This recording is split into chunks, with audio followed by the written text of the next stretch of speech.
Well, he spent several months on a daily basis working at the physicality, and physicality is not going from being able-bodied to being in a wheelchair. It's a progressive disability that has, gradual losses, and that's the foreground tragedy of the film. The film is necessarily linear for that reason, that you have, so every scene is a little change in what he can do and what he can't do.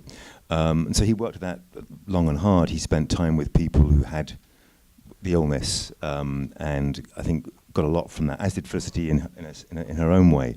And he spent some time with Stephen Hawking, obviously. Not a great deal, to be honest, but some. That was towards the end of his preparation.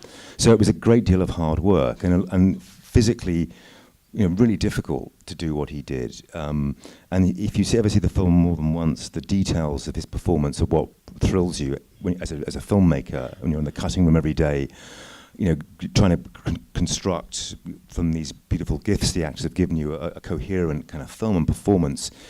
It's remarkable how detailed and how consistent the performance was, and also how graduated the deterioration is. Again, all down to Eddie's hard work. And of course, it wasn't shot in any kind of meaningful sequence. On day one, he had to do 4 different versions of the character physically.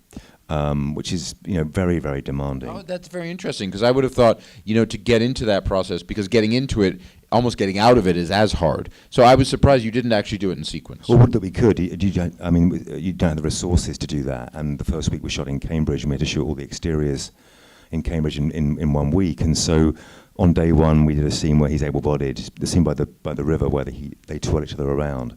And then he's walking in the cloister with 2 sticks, and then in the cloister with 1 stick, and then at the end of the day we shot him in the wheelchair as an old man, essentially.